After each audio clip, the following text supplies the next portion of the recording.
What's up, MetaNerdz? In this complete breakdown of the Vigil-class Corvette, we're going to see a lot of different things from why it was so impressive, how it was able to punch above its weight, how it served both to protect the fringes of the galaxy and would also make for a great base of operations for rebel groups, even Mandos and pirates, and how certain design features may challenge the orthodoxy of the Kuat Drive Yard's designs, with some rather compelling conspiracies around that. I want to mention some of the other channels we have, like the book club vibes over at MetaNerdz, the gaming channel, and Timeless where we're reading stories. All that's linked down in the description if you want to check it out, as well as a 10% off code on things like these cool MOC builds over at Geeky Grotto. But with that, let's get into it.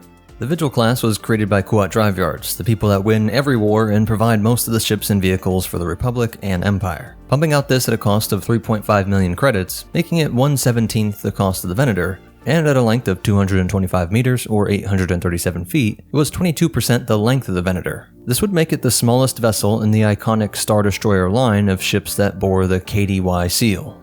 The classic dagger-shaped hull design makes it easy to tell it wasn't crafted by the fish hands over on Mon Cala or the Free Dak boys, but the look, along with the heavy armament, all stayed within the military philosophy of the Star Destroyers. Where it differs significantly is the design of the command deck, which now sits flush with the hull, still to the aft and over the main drive engines.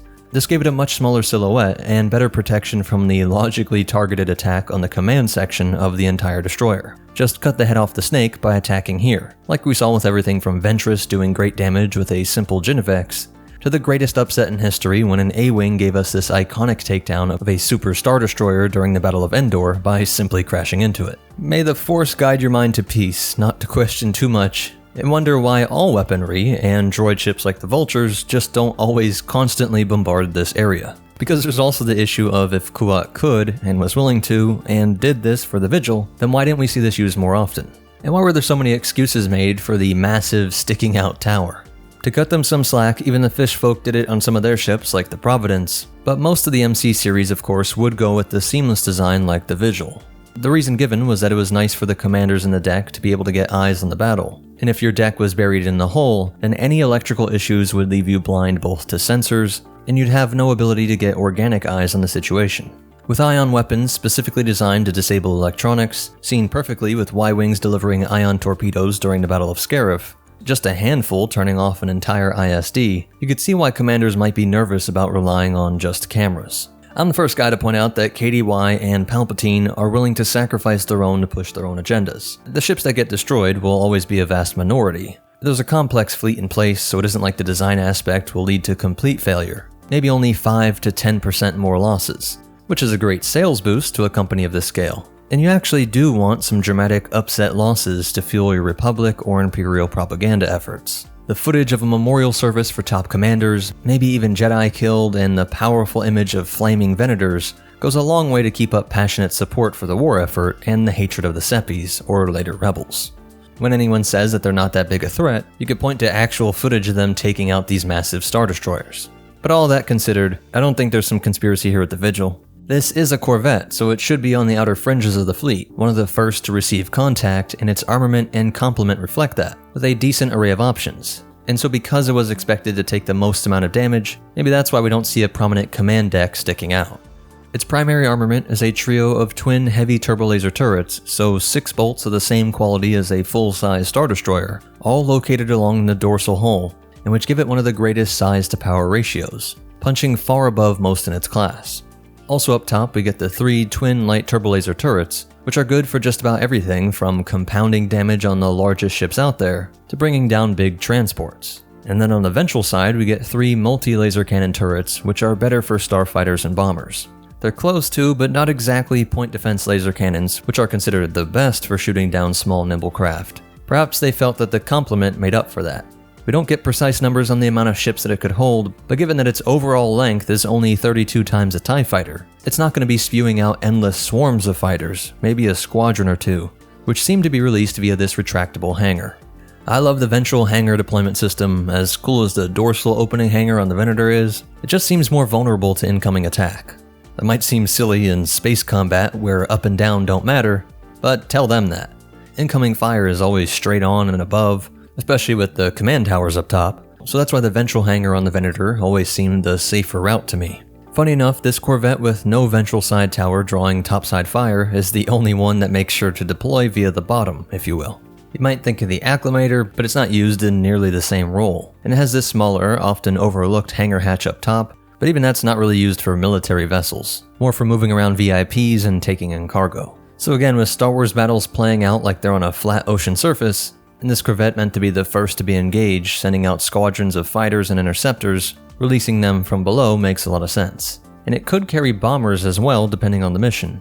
And I'd imagine commanders would want a few bomber-packing Corvettes just for that unexpected finishing power, swooping in to deliver targeted strikes when the full-size turbolasers of the Vigil took down the shields. It was also the medium tractor beam emitters. Now, while this giant dish could be it, we do see that there's 3 similar dishes on the Cantwell-class Arrestor cruiser. These are the state-of-the-art RT-17 repulsor tractor beam emitters. But the Vigil is listed as having multiple beam emitters. And while that could mean that they're all concentrated through this dish, there's also a ton of other ships with tractor beams that do not have big, obvious projectors like the Cantwell. Star Destroyers often have more and powerful ones than the Vigil, and they're not obvious. So I think this is just for long-range communication, and the projectors might actually be in these circles if we look at other cross-sections and guides to tractor beam emitters on other ships. I think tractor beams are one of the most underappreciated tools out there, and would be especially good for picket ships to pin down enemies while they called for more backup, using that big dish to call for backup. Because some of its stated roles were all Corvette, picket ship, scout craft, and escort. It had a crew of 200, which is shockingly only 3% of the Venator. Crew sizes do sort of scale to size, so to be 25% the size of a Venator and only requiring 3% of the crew to operate, this does make it incredibly efficient. And it could also transport 200 passengers, which could be used to evac civilians, but also move troops. And they had enough consumables for a year. No number on the tonnage of cargo, but it had to be equivalent to at least thousands of pounds of jerk dewback.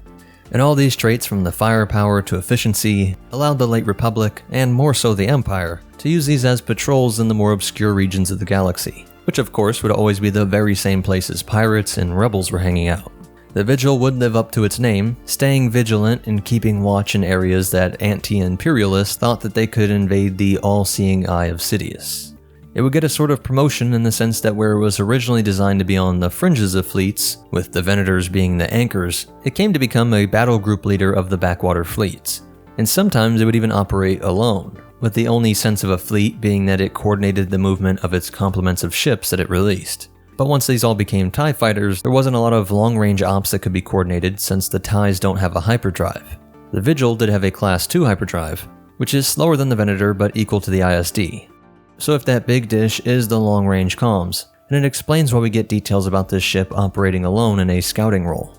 With all its firepower, if it did poke its nose into a rebel or pirate nest, it would likely survive long enough to make it out or at least send the transmissions. But if they could capture one of these, it would make for a great rebel ship. With those long-range comms, it punches far above its size, while having a low crew requirement, and isn't dependent on missiles or other difficult-to-get items. There would be room for some X-Wings, A-Wings, or Y-Wings, which all have hyperdrives, and I could easily see this being used by a Rebel or Mando Spec Ops team.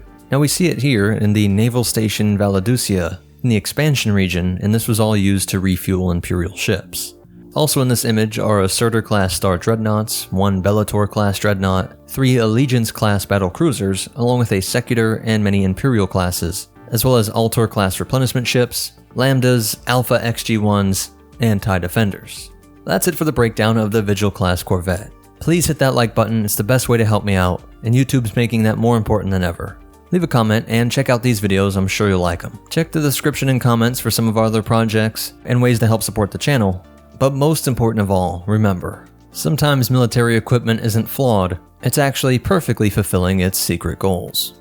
And the Force will be with you, always.